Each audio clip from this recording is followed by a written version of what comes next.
네, 안녕하십니까. 아주대 미중정책연구소 소장 겸 곧 출범할 사단법인 플라자 프로젝트 이사장이 될 김흥규 교수입니다. 저희 플라자 프로젝트가 출범한 지 벌써 5년의 시간이 흘렀고요. 오늘은 이제 그간 저희가 우려했던 미중 전략 경쟁이 점점 더 격화되고 전 세계적 범위로 확대되고 있습니다. 대한민국이 직면한 현재의 상황을 마치 오각파도를 맞고 있다. 그런 위기의식이 대단합니다. 기존의 4강과 그리고 북핵 위협까지도 우리가 지금 직면하고 있는데 왜 이렇게 우리가 이런 위기의식이 점점 고조되고 있는가, 그런 문제에 대해서 플라자 프로젝트의 가장 최고의 전문가라고 하실 수 있는 이 세 분을 저희가 모셨습니다. 그래서 현재 국제 정세에 대한 진단을 좀 해보도록 하겠습니다. 네, 안녕하십니까. 반갑습니다. 단국대학교 이동민입니다. 저는 먼저 최근 일어나고 있는 이 구조적 국제 질서의 변화에 대해서 간략하게 말씀드리고 시작하도록 하겠습니다. 22년 2월 러시아의 그런 우크라이나 침공 이후에 지금 국제사회는 많은 그 변화를 겪고 있다. 특히 이 포스트 우크라이나 이후에 국제 질서의 그런 그 변화가 목도되고 있는데, 이 대러시아 제재에 동참할 것이라고 믿었던 중국이 러시아를 지원을 하고 또 경제적 교류를 하게 됨으로써 러시아가 지속적으로 이제 우크라이나 전쟁을 하게 되는데, 물론 러시아는 기존에 수출을 하던 그런 이 에너지 자원을 한 60% 정도밖에 수출을 못하지만 그럼에도 불구하고 이 전쟁이 유지가 되고 있다. 이런 차원에서 그 미국 프린스턴 대학의 이제 아이켄베르라는 교수가 이제 주장하는 것은 지금 단극 질서가 종식이 되고 진영화의 시대로 진입을 하고 있다라는 이제 주장을 하는 거죠. 첫 번째는 이 미국 그리고 유럽, 이 동아시아의 부유한 민주 국가들이 협력을 해서 하나의 그런 연대를 강화하는 시도를 하고 있다. 이 유사 입장국들, 다시 말해서 이 글로벌 노스의 하나의 큰 세력화가 되고 있는 것이 아닌가. 두 번째는 그동안 소외받고 가난하였던 이 글로벌 사우스 국가들의 규합의 양태가 선명해지고 있는 그런 상황이다. 중국과 러시아의 연대가 지금 추진이 되는데 이게 새로운 글로벌 이스트의 출현이다라고 이제 주장을 하고 있는 거죠. 문제는 이 중러 연대가 이 강화가 되면서 중러의 글로벌 이스트와 이 글로벌 사우스 간의 역량이 강화되면서 이제 연대가 강화된다. 문제는 이 글로벌 이스트와 사우스가 이 반서방 전선을 구축하고 있다라는 그런 진단을 하고 있다라는 얘기죠. 이 미국의 전 유엔 대사를 역임하였던 사만타 파월 같은 분 주장하기를, 이 중러 같은 국가가 사실상 이 팀이, 다시 말해서 해외 세력의 허위 조작 정보와 간섭을 통해서 이 기억의 정치를 자꾸 꺼집어내서 이 반서방 선동을 이제 하고 있다. 지금 이 중동 사태의 문제, 아프리카에서 일어나고 있는 여러 이제 군사 쿠데타들, 이런 것들이 지금 이러한 구도와 연계가 되어 있다라고 이제 보는데, 그런 차원에서 이 사만타 파워가 주장하는 것은 미국은 크게 두 가지의 대안을 만들어야 한다. 첫 번째는 지금 중국과 러시아가 가지고 있는 이 디지털 권위주의와 싸워야 된다. 두 번째는 미국이 그동안 신경을 못 썼던 이 글로벌 사우스 국가들과의 그런 협력을 강화를 해야 된다. 그런 차원에서 기존의 이제 가치 외교를 어느 정도 좀 내려놓고 재조정을 해야 된다라는 그런 주장을 하는데, 사실상 이러한 주장은 이 미국의 대전략을 연구하는 이 헐브랜드 같은 학자, 그리고 이제 콜린 드윅 같은 학자가 이제 주장했던 것이죠.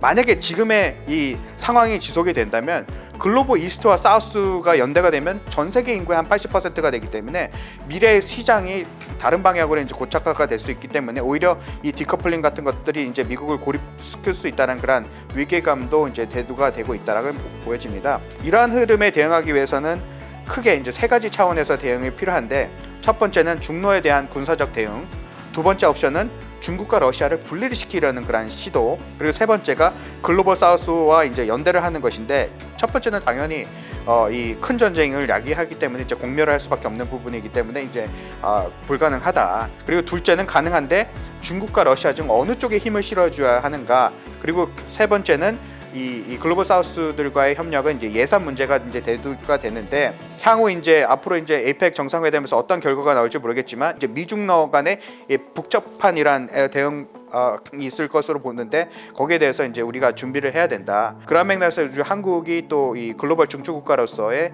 역할을 할 수 있지 않을까. 왜냐면 이 중동, 중앙아시아, 아프리카, 남미에 이런 한국의 영향력이 있기 때문에 우리가 할 수 있는 부분도 있다. 뭐 그런 차원에서 이제 말씀드리겠습니다.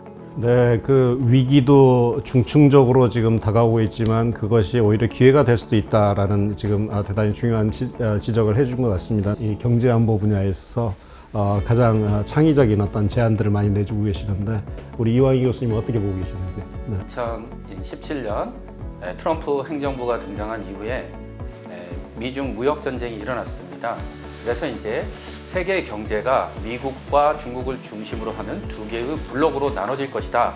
많은 사람들이 이렇게 예측을 했습니다. 그래서 뭐 G2라는 표현도 나왔고, 그런데 실제로 지금 현재 세계 경제의 큰 흐름을 보면은 두 개의 블록으로 나눠지기보다는 다극화되는 측면이 있다. 경제적인 측면에서도 사실 그러한 분석이 잘 부합하고 있습니다.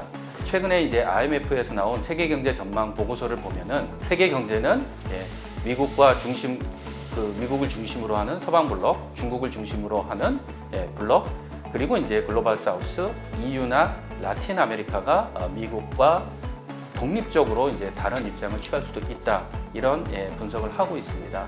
그런데 이제 최근 가장 중요한 이슈 중에 하나는 과연 그러면 글로벌 이스트나 글로벌 사우스에 누가 대표할 것인가? 올해 이제 인도가 드디어 인구에서 이제 중국을 추월했고 경제 성장률도 인도가 중국보다 높습니다. 그래서 이제 인도와 중국 사이에 격차가 줄어들면 줄어들수록 중국이 이제 인도의 그 추격을 우려해야 되는 상황이 오고 있습니다. 그 정확하게 이제 판단하기는 어렵지만 어쨌든 중국과 인도가 연합해서 같이 한다면은 사실은 이제 세계 경제 질서도 큰 변화를 맞이할 수밖에 없다라고 판단을 하고 있습니다.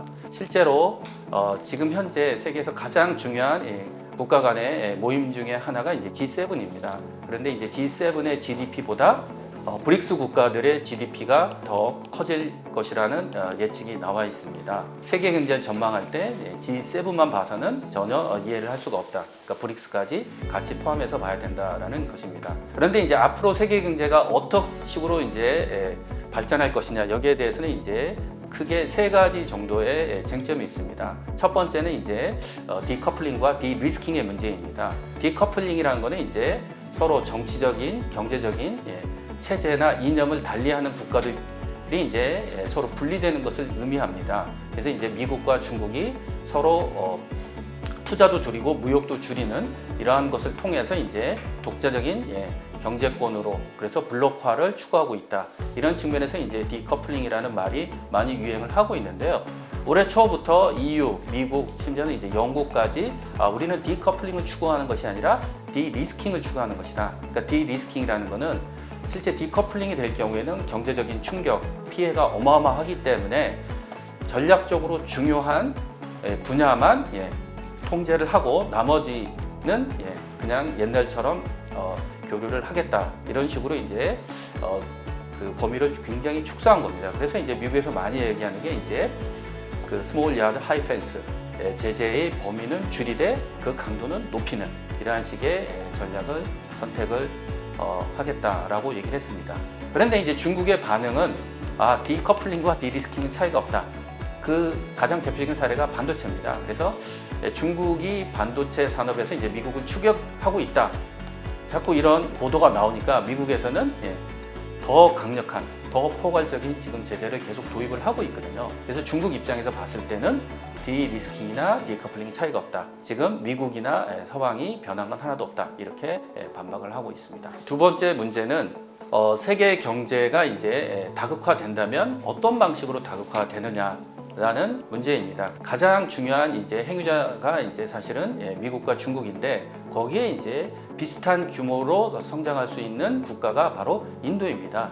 세계 경제 전망 보고서를 보면은 인도와 인도네시아를 묶어서 이제 같이 평가를 하고 있습니다. 그런데 이 두 국가가 같이 연합할 경우에는 중국과 미국에 필적할 수 있는 경제력을 가지기 때문에 우리가 정확하게 판단하기 위해서는 인도가 어떤 입장을 취하느냐가 가장 중요하다고 생각을 합니다. 인도 같은 경우에는 미국 중심의 인도 태평양 전략에 같이 참여하고 있습니다. 그래서 4개국 안보 대화인 쿼드, 그 다음에 경제협력체인 인도 태평양 경제 프레임워크에 동시에 가입해 있습니다. 다른 한편에서 인도는 또 브릭스에도 가입을 해 있고요. 그래서 인도가 이렇게 미국과 중국 사이에서 지금 일종의 그 패칭 전략을 구사하고 있는데 언제 독립적으로 나올지 우리가 한번 잘 관찰을 해봐야 될 것 같습니다. 그다음에 마지막 문제는 이제 미국의 대중 제재, 그다음 미국의 대러시아 제재가 실패하고 있다 이런 평가가 많이 나오고 있거든요.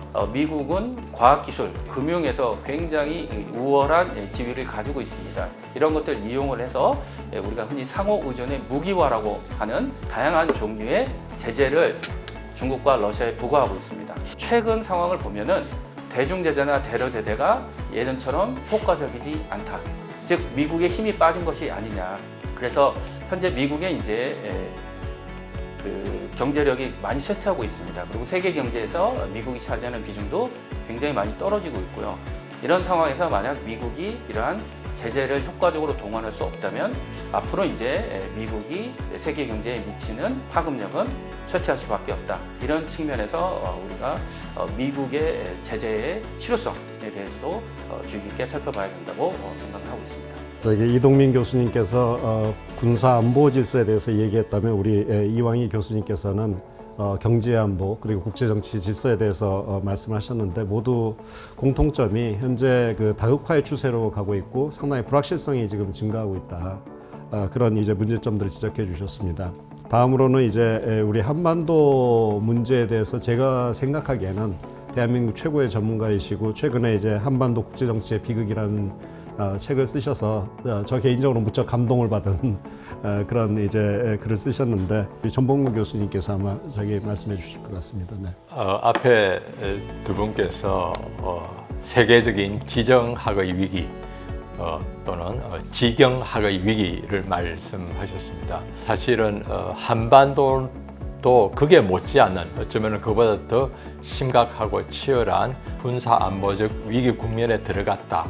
라는 말씀을 우선 드리고요. 왜 그런 상황인지를 좀 말씀드리겠습니다. 사실 오늘 전 세계에서는 이미 우크라이나 그리고 이스라엘 하마스의 전쟁이 일어나고 있습니다. 그 전쟁이 일어나기 전에 거의 10년 이상 전 세계에서 가장 전쟁 또는 분쟁이 일어날 가능성이 높은 지역이 어디인가라고 하면 당연히 제가 볼 때는 한반도 대만이었습니다. 그 중에서도 한반도 문제가 굉장히 심각하죠. 지금 아마 그 다른 지역에서 전쟁이 일어났다고 해서 한반도가 그러면 전쟁의 위험을 벗어났느냐라고 하면은 제가 볼 때는 오히려 그렇지 않다라는 게 저희 판단입니다. 좀 극단적으로 이야기를 하면은 냉전 동안에 작동했던 55년간 작동했던 냉전 질서가 있었습니다. 미국과 소련이라는 나라가 세계 질서를 관리해 왔던 것이죠. 그리고 이제 소련이 무너지고 나서 미국이 세계 유일 패권이 되어서는 미국이 세계 질서를 관리했었습니다. 세계적인 경찰이 돼서 어디든지 분쟁이 나면 알아서 다 관리를 하는 거죠. 그렇다면 지금 세계 질서를 누가 관리하느냐? 다극 체제. 라는 것은 어떻게 보면은 말은 굉장히 모든 나라가 다 모여서 서로 협업을 해서 잘하면은 굉장히 좋은 방향으로 나갈 수 있는데 조금 그 다른 화면을 보면은 누구도 책임지는 국가가 없습니다. 그러다 보니 지금 여기저기서 전쟁이 일어나고 있고 세계 질서가 무너진다라는 느낌도 드는 상황입니다. 그렇게 됐을 때 한반도를 그동안에 전쟁을 관리해 왔던 냉전적 질서, 탈냉전적 질서는 없어지고 이제는 여기도 한국과 북한과 주변 국가의 재량에 따라서 절제하는 만큼 한반도에서 분쟁을 관리할 수 있는 수준인 것이죠. 그렇다면 과연 그렇게 될 것인가라는 것에 대해서 우리가 좀 더 고민을 해봐야 되겠습니다. 현재 전문가들은 한반도가 군사적 충돌이 일어날 가능성이 우리 한국 전쟁 이후 70년의 기준으로 볼 때 현재 가장 높다라는 이야기를 하고 있습니다. 북한이 핵무기를 대부분 전문가들이 북한은 밝히지 않습니다. 대부분 전문가들이 핵무기를 최소한 50개는 가지고 있을 것이다 라는 것이거든요. 그렇다면은 그리고 북한은 현재 전 세계 9개 핵 무장한 나라들, 핵 무장국 중에서 가장 위험한 핵무기 사용 교리를 가지고 있습니다. 모든 나라들은 핵무기를 내가 가능하면은 안 쓰겠는데 꼭 필요하면 보복용으로 쓰겠다. 상대방이 나에게 전쟁을 하거나 상대방이 나에게 핵무기를 쓰면 그때 보복 억제용으로 내가 핵무기를 쓰겠다는 것이 전 세계 보편적인 핵 교리입니다. 근데 북한은 거기서 벗어나서 나는 마음에 안 들면 나의 재량에 따라서 나 임의적으로 적극적으로 핵무기를 사용할 준비가 되어 있다는 것을 2022년 9월 달의 핵무력정책법에서 법으로 만들었습니다. 내가 지금 말만 하면은 핵무기가 사용될 수 있도록 경상적인 핵무기 사용 준비를 하라고 되어 있습니다. 근데 사실은 미국과 러시아 정도 핵무기 초강대군 핵무기를 한 5,500개씩 가지고 있는데요. 이 나라는 냉전의 그 관행이 남아서 핵무기를 바로 실전에 투입할 준비를 하고 있습니다. 중국, 프랑스, 영국, 인도, 파키스탄 핵무기 국가들은 핵무기를 즉각 사용할 준비가 되어 있지 않습니다. 핵무기라는 것은 너무나 위험하기 때문에 유럽에 있는 어떤 국가들은 공개리에 핵무기를 지금 사용하면 얼마나 걸리죠? 하니까 윅스 몇 주간이 걸린다는 거예요. 근데 북한의 경우는 지금 바로 핵무기를 사용할 수 있는 준비 태세를 갖추고 김정은으로부터의 핵지휘 통제가 잘못되면 우리가 종종 언론에서 말하는 잠수작전을 했을 때 연락이 안 되면 핵무기를 그냥 쏴라 라는 식의 명령을 이미 내려놓고 있는 상황입니다. 이렇게 아주 긴박한 한국 한반도의 핵무기 사용 가능성이 있는 것이죠. 한반도에서는 서로 북한이 그렇게 위험한 핵무기를 선제 사용하겠다는 핵교리를 가지고 있으니 우리는 어떻게 하겠습니까? 한국도 그렇다면 우리는 킬체인이라는 새로운 군사 전술을 만들었습니다. 북한의 핵무기를 한국에 맞으면 우리는 끝장이지 않습니까? 그러다 보니 그런 조짐이 있을 때 우리가 선제 공격을 하겠다는 교리를 갖고 있거든요. 이러다 보니 한반도에서의 이미 엄청난 무기의 축적 그리고 굉장히 서로 이 북한의 공세적인 그런 전술 때문에 군사적 충돌의 가능성에 더해서 핵무기 사용 가능성마다 지금 갑자기 제기되고 있는 상황입니다. 우리가 굉장히 높은 경각심을 갖고서 좀 더 많은 관심을 가져야 될 것이라고 봅니다. 사실 돌이켜보면은 박근혜 정부는 통일 대박론이라 해서 통일이면 모든 것이 해결된다고 주장을 했습니다. 맞는 말입니다. 근데 통일이 안 되는 것이죠. 문재인 이전 정부는 종전선언, 평화체제 구축론을 하나의 최고의 대북 정책으로 내세웠습니다. 근데 사실은 분단 현실에서 그것이 거의 어쩌면은 너무나 어려운 목표가 아닌가 생각을 합니다. 결국에는 평화 정착을 위한 목표는 한 걸음도 나가지 못하고 북한은 그동안에 핵무기를 많이 더 가지게 되었습니다. 지금 정부는 거기에 대한 반작용으로 이제 거의 대북 억제 구축을 최고의 대북 정책 목표로 내세우고 있습니다. 그런 현실을 보면 현재 한반도에서는 전 세계에서 어쩌면 가장 최고 수준의 군비 경쟁이 일어나고 있는 것이죠. 북한이 핵무기가 있는데 우리가 얼마나 많은 무기를 가져야지 안심하겠습니까? 그러니까 우리가 할 수 있는 역량껏 최대한 군비를 더 구축할 수가 있고 그리고 한미 핵 협의 그룹을 통해서 미국의 핵 억제력을 우리는 더 많이 빌릴 수밖에 없습니다. 많이 빌릴수록 우리는 좀 더 안심하니까요. 그러니까 저희 남북 상황은 아주 전형적인 안보 경쟁의 딜레마에 빠져 있는 겁니다. 이런 상황은 제가 볼 때는 하루아피 우리가 조금 더 냉정을 되찾고 어떻게 관리할 것인가라고 좀 더 생각을 다시 하지 않으면 안 되는 상황이라고 저는 볼 수 있겠습니다.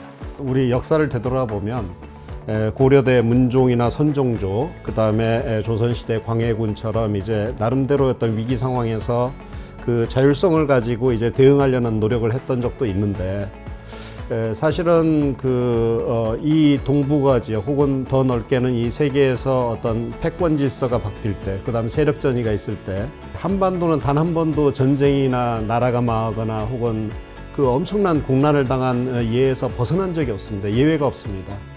나름대로는 그 당시로서는 최선의 선택이라고 하는 것을 택했겠죠. 그런데 단 한 번도 맞춘 적이 없어요. 이게 왜 이렇게 됐을까?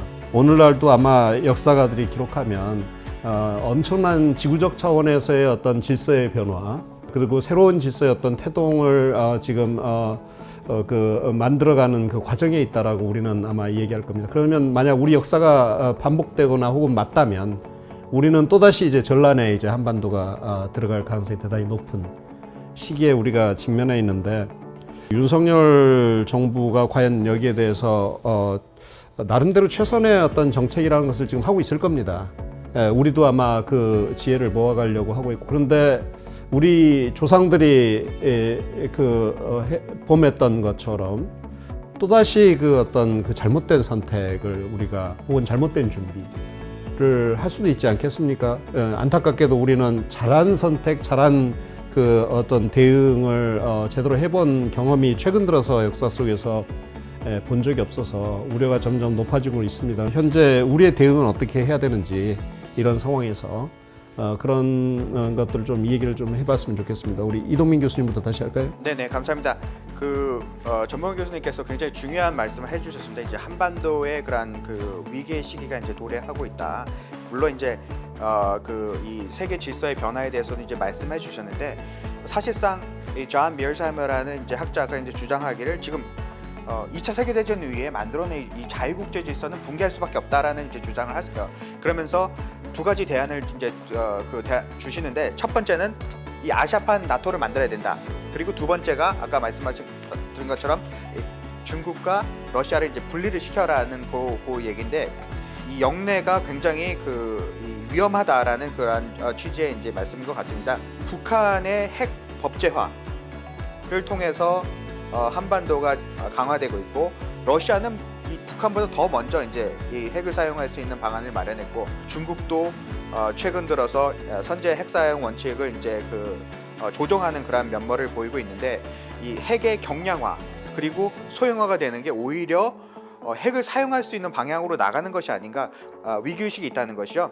네, 그러면 우리는 어떠한 대응 방안을 마련해야 하는가? 우리는 지금까지 우리 영내에 있는 이 문제들을 해결하기 위해서 그러니까 다시 말해서 이 디터런스만을 강조를 했는데, 사실상 이 디터런스와 함께 우리가 이제 더 이제 신경을 써야 할 부분은 reassurance, 다시 말해서 제한심 전략, 외교적인 차원에서 어떻게 이 영내의 긴장을 해소할 수 있을까? 다시 말해서 이 채찍과 당근을 두 개 다 쓸 수 있는 방안으로 전략적 그런 대응 마련을 해야 된다. 저는 그렇게 보고 있습니다. 먼저 이제 경제적 차원에서 전 세계의 질서가 다극화된다라고 했을 때는 지금 현재 우리 정부가 추진하는 글로벌 중추국가 전략을 조금 수정이 필요할 거다라고 저는 생각을 하고 있습니다. 왜냐하면 글로벌 중추국가의 핵심은 한미일 삼각 협력을 강화하는 것입니다. 그런데 잘 아시다시피 우리나라의 최대 교역국은 중국입니다. 이 한미일 협력에 집중하다 보면 결국 우리나라의 최대 교역국을 배제하는 문제가 생길 수가 있다. 글로벌 사우스와 협력을 더 강화해야 되는데 한미일에 집중할 경우 그런 부분들이 소홀해질 수밖에 없는 것입니다. 지금 현재 우리 경제 안보가 세 가지의 불균형에 직면하고 있다라고 생각을 합니다. 첫 번째 불균형은 경제와 안보의 불균형입니다. 그러니까 이 경제라는 거는 시장 원칙에 따라서 관리를 해야 되는데, 지금은 좀 안보적인 고려가 지나치게 많이 작용을 하고 있다. 그러니까 아까 말씀드렸듯이 미국과 안보적 협력을 강화하는 것은 중요합니다. 그리고 미국 시장도 상당히 큽니다. 그러나 현실은 중국이 우리의 최대 교역국이다. 그래서 중국 시장을 어떻게 관리할 것인가, 이런 문제도 같이 고민을 해야 되는데 지금 현재는 관리가 잘 안 돼 있다는 것이죠. 두 번째 문제는 이게 이제 이념과 이익의 불균형도 있다라는 것입니다. 지금 정부에서는 이제 자유민주주의를 굉장히 강조하고 있습니다. 바이든 정부도 이 부분을 굉장히 강조하고 있죠. 그래서 민주주의 정상회담까지 이제 2차례나 치렀습니다.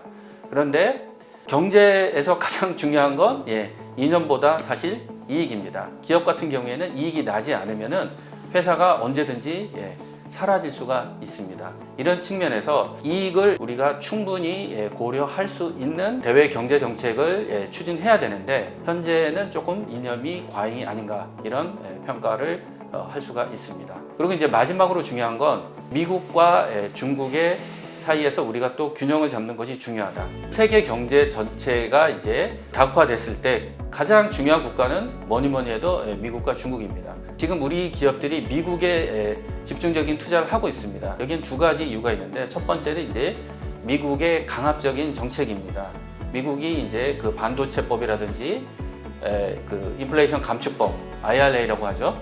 이거를 통해 가지고 상당히 많은 이 제재를 부과를 하고 있습니다. 그래서 그 제재를 피하기 위해서는 결국 우리 기업들이 미국에 투자를 할 수밖에 없는 상황입니다. 그런데 대부분의 기업들이 이제 미국에 투자하게 되면 사실은 경제적 효율성 측면에서는 좋지 않다라고 이제 평가를 하고 있습니다. 사실 이제 반도체라든지 특히 배터리, 그다음에 전기 자동차의 최대 시장은 중국입니다. 그런데 지금 우리 기업들이 이제 미국에 투자를 하고 있는데 이러한 부분들이 이제 우리 전체 그 투자 그 해외 투자로 봤을 때는 균형이 좀 깨지고 있다. 그래서 만약에 투자가 과잉이 됐을 경우에 나중에 이제 우리 기업들이 그 피해를 고스란히 부담해야 되는 문제가 있습니다. 그래서 제가 생각할 때는 이 세 가지 불균형을 해소하는 게 지금 우리가 당면한 가장 중요한 과제가 아닌가 이렇게 생각을 합니다. 우선 저는 그 한반도 문제를 조금 그에 대한 대해서 조금 말씀드리겠습니다. 우리는 한국은 대북 정책 목표로 크게 세 가지를 추구해 왔습니다. 안보, 평화, 통일입니다. 통일은 현재 당장 뭐 통일을 해야 된다고 생각하는 아마 국민들은 잘 없을 겁니다. 그 가능성도 굉장히 멀죠. 그러다 보니 현재 당장 우리가 당면한 문제는 평화와 안보 문제입니다. 그런데 북한이 핵무장을 한 상태에서 한국으로서는 이제 안보가 중요할 수밖에 없습니다. 뭐 북한에 핵무기가 없어도 한미 동맹이 너무나 중요한데 핵무기까지 있는 상황에서는 우리가 핵국에게 의존을 할 수밖에 없는 상황이어서 제가 볼 때 제일 먼저 대북 정책 목표로서 안보를 다지는 것은 너무나 당연합니다. 그런데 안보를 다지다 보면은 북한과 안보 경쟁, 안보 딜레마 상황에 빠지게 되고 현재 이미 치열한 군비 경쟁이 발생하고 있는 상황입니다. 그러다 보니 남북 간의 전면적 전쟁의 발생 가능성은 저는 없다고 봅니다. 전쟁 목표를 달성할 수가 없는 거죠. 그런데 우연한 by accident, 우연한 사고에 의한 군사적 충돌 가능성 그리고 그로 인한 핵 사용 가능성은 굉장히 높다고 이미 말씀을 드렸습니다. 그래서 제가 볼 때는 그러한 것을 방지하기 위한 평화 정착, 평화 회복을 위한 저는 추가적인 노력이 있어야 된다고 봅니다. 그래서 당장 뭐 북한 비핵화를 위한 협상도 중요하지만 그보다는 한반도의 군사적 충돌을 어떻게 우리가 피할 것인가 그리고 핵 사용 위험성을 어떻게 피할 것인가라는 것을 추구하기 위한 남북 간 또는 남북 미 간 또 필요하다면 중국까지 포함하는 그러한 정치 군사 회담이 저는 현재 필요하다고 생각을 합니다. 그러한 정치 군사 회담에서 반드시 한반도의 군사적 충돌 가능성 그리고 핵 사용 가능성을 현저히 낮추기 위한 그러한 상호 이해가 저는 갖춰져야 된다고 봅니다. 그 다음에 나아가서 제가 볼 때 한반도 통일 문제가 우리가 현재 긴박하게 급하게 추구하지는 않습니다만 여전히 우리들 모든 마음속에는 통일이 최고의 목표되어 있습니다. 근데 북한도 마찬가지죠. 그런데 그 통일은 필연적으로 남북 간의 제로섬적인 통일 경쟁, 제로섬적인 세력 경쟁을 동반하게 됩니다. 그래서 이러한 문제를 이미 우리가 탈냉전 30년을 경험을 해봤기 때문에 이러한 통일 경쟁의 딜레마에서 벗어나기 위해서 어떻게 해야 될 것인가라는 것에 대해서 우리 국내에서 논의를 시작해야 된다고 봅니다. 제가 볼 때 그 하나의 대안은 이미 우리가 1991년 9월 유엔 동시가입을 하면서 그 당시에 투 스테이트 시스템을 이미 우리가 추구했었거든요. 제가 볼 때 투 스테이트 시스템을 다시 우리가 검토를 해서 한반도가 통일 경쟁의 딜레마에서 벗어나는 것에 대해서 우리가 아주 심각하게 검토를 해야 되지 않나 그런 생각을 합니다. 제가 보기에는 윤석열 정부는 아마 최근 그 우리 한국의 역사를 들어서 볼 때 가장 대한민국의 위상에 대해서 가장 큰 자부심을 가진 정부가 아닌가 그런 생각을 듭니다. 우리는 이미 선진국에 들었다. 그런 자부심을 바탕으로 해서 이제 그 중국에 대해서도 단호하게, 과감하게 그리고 어떤 당당하게 이야기할 수 있어야 된다 이런 얘기를 하고 있고요. 그 다음에 이제 글로벌 중추국가 구성이라는 게 이제 우리의 그 지평을 전 세계적 영역으로 넓힌 거 아니겠습니까? 그런데 이제 문제는 이제 그 방법에 있어서 한미 동맹과 한미일 협력을 바탕으로 해서 이걸 실현하겠다라는 생각이 강한데 여기 말씀을 들어보니까 세계는 점점 다흑화되고 미국의 힘은 빠져가고 있고. 그러니까 그 방법에 있어서 좀 더 유연성을 발휘하지 않으면 상당히 이런 그 실현이 어렵겠다라는 생각이 좀 들고요. 그 다음에 특히 안보가 과잉되는 상황에서 보면 이제 우리의 이익의 균형을 어떻게 맞출 것인가라는 것이 그 대단히 중요한 우리가 그 과제로 이제 남는 건데요. 그러려면 이제 중국과의 관계도 잘 관리해야 되고 러시아의 관계도 잘 관리해야 되고 특히 글로벌 사우스를 어떻게 이제 우리가 그 포용할 것인가 그리고 함께 할 것인가 이런 해법들이 나와야 되는데 아직까지는 그게 잘 보이지 않으니까 우려가 좀 커지는 것 같습니다. 그래서 많은 분들이 피크 차이나 아니냐, 피크 차이나 얘기하지만 피크 코리아 아니냐. 그래서 지금부터 우리 급격하게 떨어지는 거 아니냐, 그런 우려도 대단히 크기 때문에 사실은 저희들도 이제 그런 우려를 공유하면서 이 자리에 선 겁니다. 그리고 윤석열 대통령께서는 아마 사심이 그렇게 많지 않으신 대통령으로 우리가 알고 있습니다. 그래서 만약 이것이 옳다라고 생각한다면, 저희들의 이제 지금 이런 얘기들이 설득력 있다고 생각한다면 과감하게 또 그걸 바꿀 수도 있는 대통령이시다, 뭐 이런 얘기도 들립니다. 그래서 저희가 그런 걸 기대하긴 하는데요. 혹시 마지막에 한 말씀씩 누가 이렇게 하실 분 있으시면 간단히 이제 하면서 오늘 이 촬영을 끝낼까 합니다. 이 칼 두이치라는 그 정착자가 이 정치 공동체를 위해서는 크게 뭐 한 16가지를 제시했는데, 가장 중요한 거는 일단 가치 공유이다. 그리고 두 번째는 이익의 공유이다. 그리고 세 번째 외부의 위협이다. 하나만 가지고는 정치 공동체가 형성이 안 된다는 얘기죠. 우리가 이런 뭐 가치 그리고 이익 모든 것들을 다 고민하면서 앞으로 우리의 갈 길을 모색해야 되는 것이 아닌가, 저는 그렇게 봅니다. 한국은 한국의 대전략이 있는가? 지금 같은 난세, 지금처럼 세력 균형이 급변하는 과도기 시대에는 제가 볼 때 지도도 없고 목표도 없다면은 그런 배는 뭐 어디 거의 뭐 갈 길이 있겠죠. 그런 차원에서 우리는 지금 같은 상황에서도 좀 더 굳건하게 한국의 국익을 보호하면서 우리가 지향하는 방향으로 나가기 위해서는 한국의 대전략을 만들어야 된다고 생각을 합니다. 안타깝게도 우리는 과거와 달리 지난 100년간은 거의 대전략의 전통을 저는 잃어버렸다고 생각합니다.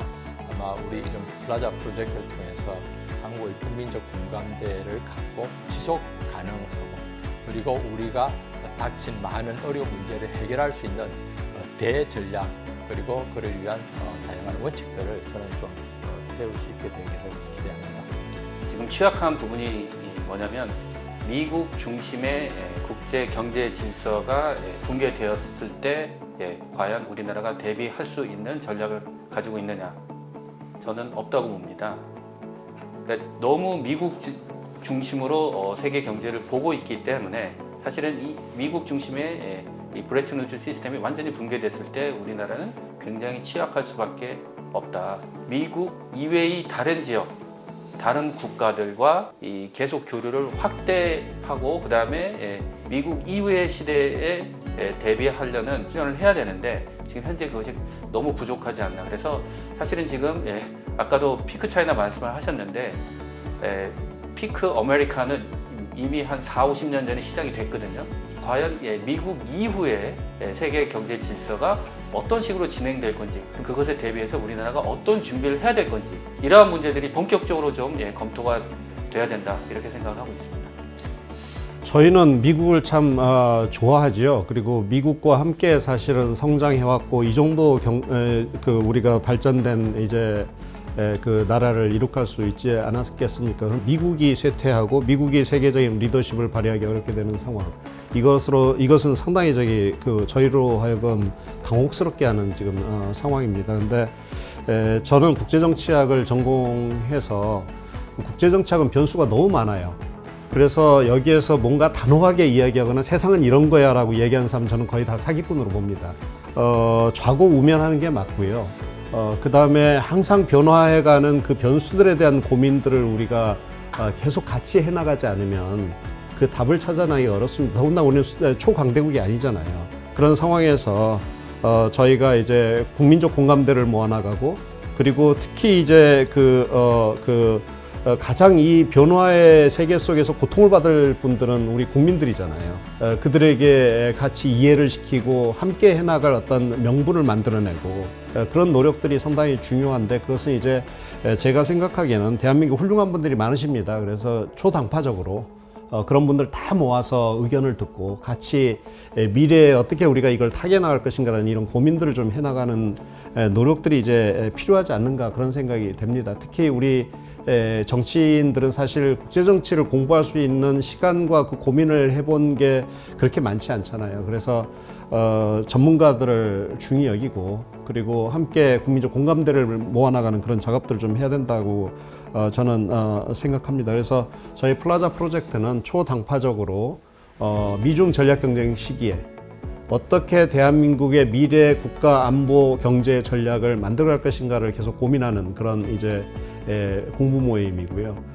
앞으로 이제 사단법인화하면 더욱 더 적극적으로 그런 노력을 해갈 생각입니다.